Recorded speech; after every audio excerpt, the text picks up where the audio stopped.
Hey there, everyone. This is Dawn Del Vecchio coming to you live from Sedona, Arizona, and it is May 1st, May Day, Beltane. And today's topic is the dark night of the soul. Are you having one? So before I dive in and connect with the connection between May Day and the dark night of the soul, which don't seem obviously connected. Hey there. Hi. Welcome, everyone coming onto the call. Hi, everyone. Um, before I go into the topic of the day, I wanted to, again, as always, ask that if you find value in the message delivered here or know someone who might benefit from it, please share. Please give me a thumbs up or a like or a love. And if you're seeing this on YouTube, please subscribe if you find value to my messages. So, hey, wow, we got a lot of people on the line here. So, hi, Mom. Mwah. Okay. So I'm going to go in and connect a little bit and then share the topic of today. So let me just take a moment here. The dark night of the soul. Are you having one? You know, in our world, our mainstream world, we are taught some very inaccurate things about the nature of reality, about what it means to be alive, about what our goals and objectives should be for a happy life. One of the incorrect teachings, I would say, is that the goal in life is pleasure, and that, how do I want to say this? Going through hard times are either your fault or you are a victim of them. And when we step onto a truly spiritual path, what we come to recognize, thanks for the love, everyone, what we come to recognize is that this life experience is, this is my way of describing it, is but one act in a play of eternity. That we are created by love, for love, as love. We are extensions of the divine, true Mother, Father, God, having an experience of separation. And we journey through incarnations to experience and create from that place. And at some point we get tired of that and we want to come home. We want to return to God, if you will. Along the way, we create a lot of stuff that causes us turmoil or tribulation. And we're faced with challenges. And one of the great, I think, incorrect teachings certainly in the Western world, that's what I can speak from, is that there's something wrong with going through a dark night of the soul, that we should medicate it, shut it down, deny it, ignore it, suppress it, put it aside. It's actually quite normal for us to go through a dark night of the soul, especially when, as a soul, we come to realize that we no longer want to do this separation game and that we would like to evolve and return on our path toward God, toward the divine. We have to clear up all of the false beliefs in our psyches, all of the ways we are critical and cruel to ourselves, all of the judgments we hold against each other, all of the hatred and the fear, etc. Wow, there's all these people on the line. Hi, everyone. We have to do this sacred work, and that means sometimes a deep dive into what is called the dark night of the soul.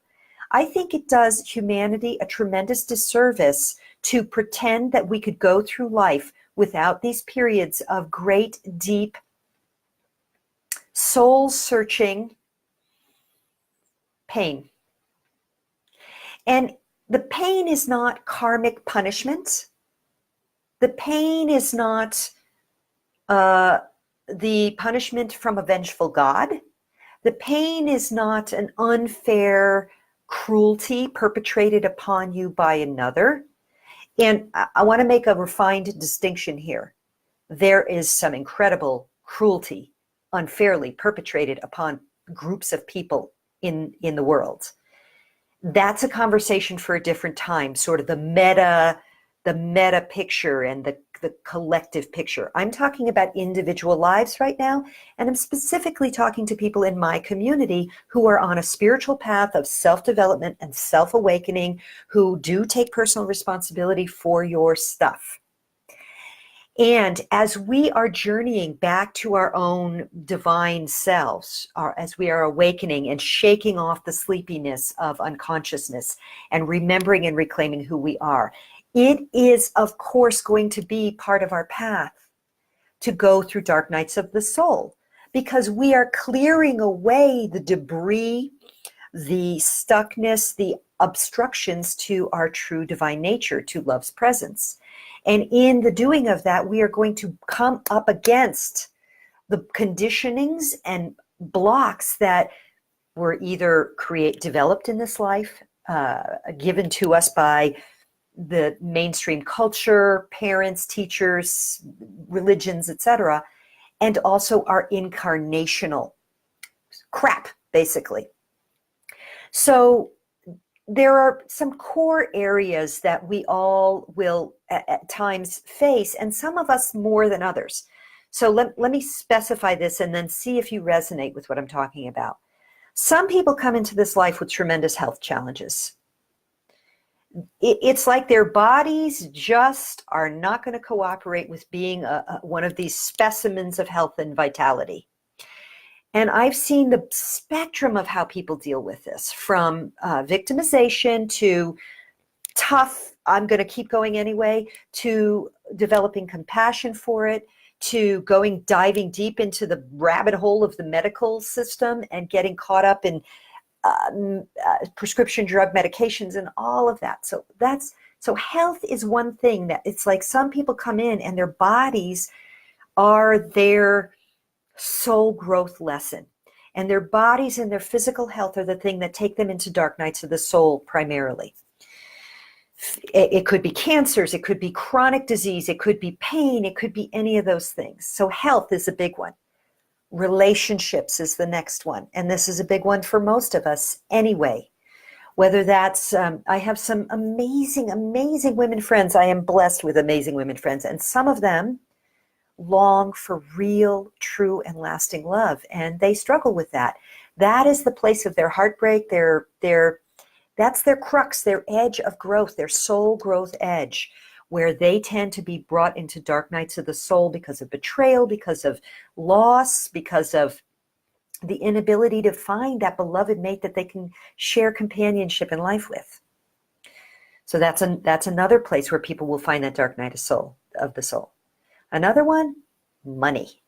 Money is a big one. It's a big one. And hello, I'm very transparent with you guys. This is mine. My dark night of the soul has been money from the time I was very young. And I've done a lot of things around that and been challenged a lot. I'm very fortunate in that I have a lot of smarts, a lot of physical abilities. And so I've been able to leverage some of my abilities, including my writing and communication skills, to help me get out of that. But it was not something easy, let me tell you, and it's still something that I go through. I've made a lot of poor choices. I've succumbed to a lot of snake oil salesmen pimping the law of attraction as a promise that if I spend a lot of money, I will make a lot of money, with coaching scams and all kinds of stuff. And I've been through it. I've seen it. I've been through it. I spent more than the equivalent of a mortgage down payment on a home in Sedona for it. It's been a great pain for me. And so a lot of people go through the money thing too. They're stuck in jobs they hate because they need to pay the bills. They barely get by, all of that. These are all dark night of the soul things. So what do we have? We said health and physical well-being, love and relationships, and money. These are the three biggies. There are others too, but often they'll fall into one of those three categories. So what I really want to share with all of you is this, that if you go through or are going through a dark night of the soul, here's the thing. You've heard me say this before if you've listened to my stuff. We are at a time of great acceleration of consciousness on the planet. And what that means is that all of our shadow material is coming to the surface to be witnessed, seen, and cleared. And that means that whatever your theme is, whether it's money, health, relationships, or something else, It's going to come up for you to clear, and in layers, not just all one nice big giant cat fur ball to barf up.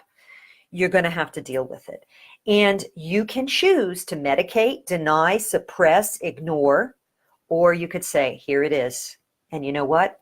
I'm going to let myself go into this dark night of the soul. I'm going to equip myself with resources and guidance. And I'm going to go in and I'm going to allow myself to feel the grief. I'm going to allow myself to feel the fear. I'm going to allow myself to feel the resentment or anger or whatever. And then I'm going to look at what I need to own in order to heal and really move beyond this. So I hope this is making sense. I see a lot of you watching, but I'm not getting any feedback anymore. So please, if anything's making sense or you have questions, if you're watching this now or watching it later, please leave a message for me here so that I understand that you're getting it or you're not getting it, so I can make another video to clarify.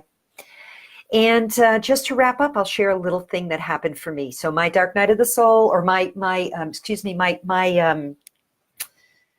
biggest challenge in this life is related to money and related to financial security, financial competency, I would say.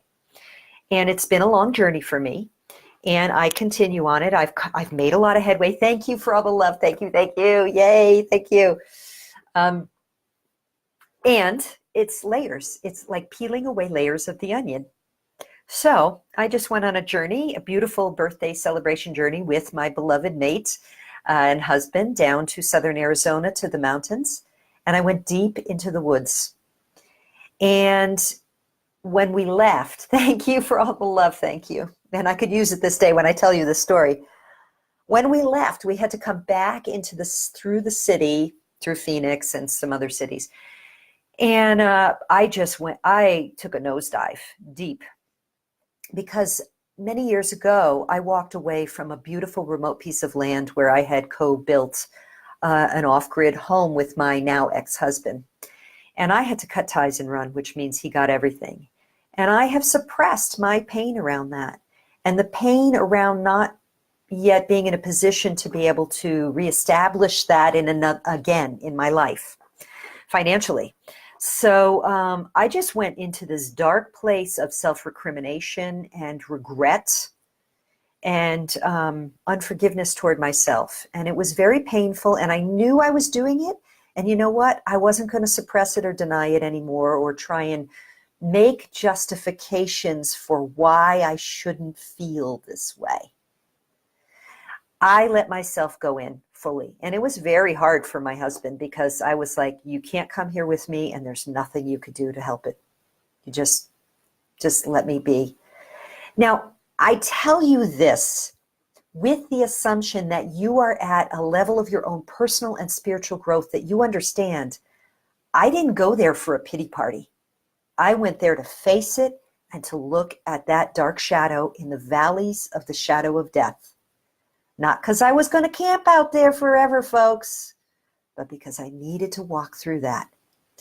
And I'm coming out the other side much better now. I'm not saying it's complete, but I've done a deep, deep layer of peeling, a very thick layer of the onion. A piece that I had denied for too long. Because only now can I begin to use my resources to understand how deeply I long to own a piece of land in a remote area so that I could actually change my behaviors to align with that.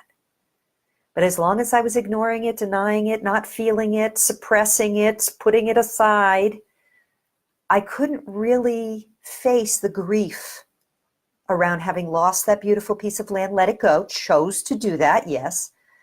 The grief around making unresourced decisions at that time, because that's all I felt I was capable of doing at that time. The self-recrimination around the choices then, and that from then until now, that have not allowed me to reintegrate something of such great value for me. All of that. I had to face it. And I didn't go in there looking for pity. Although, admittedly, I was a little bit in my own self-pity, but knowing that I had to do it, not to stay there, but to move through it, to honor it, to allow it, to recognize it, to own it, so that I could transmute it. So I offer this in the hopes that it makes sense. I see there's some comments there, so I thank you for those, and I ask for more if it doesn't make sense. And I again want to invite each of you to have courage, have faith, have hope. Ask for someone to hold space for you when you're going through this, as my husband did for me. Not to come in and rescue you, but just to hold that space of loving compassion. Let yourself do the dark night of the soul, not because you want to camp out there in the valley of the shadows of death, but because the only way out, sisters and brothers, is through. These are times of great change, accelerated change. The more you clear out of your psyches now, the more of that shadow material you clear out now, the easier the ride is going to be.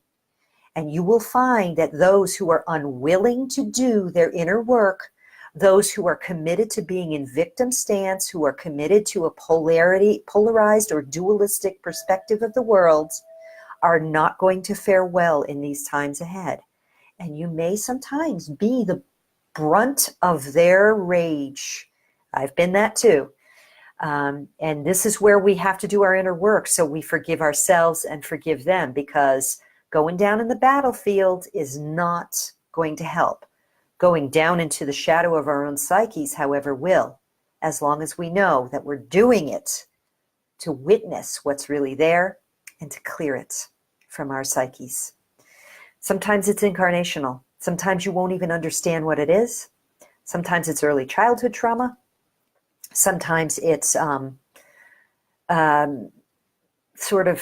would I say, family lineage stuff. Family lineage stuff around relationships or money or health or whatever. Whatever it is for you, and whether you understand it super consciously or not, the important thing is to witness it and love yourself. Have compassion for yourself. Forgive yourself.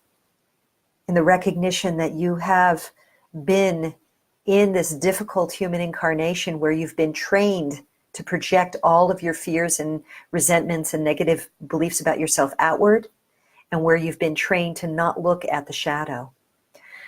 So have love, have faith, have hope, my friends. We can do this. We really can. And it's going to take a lot of courage and a lot of love for yourself and for the all that is.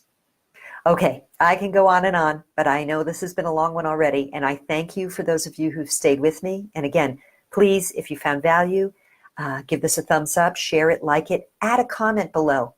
Help me, navigate me to answer the questions that you want. If I don't know what they are, I probably have a resource to refer you to. And again, share this if you found value. I really appreciate all of you who are here and the work that you do to uplift your own frequency and to return to love. Thank you, with much love and gratitude. Many blessings.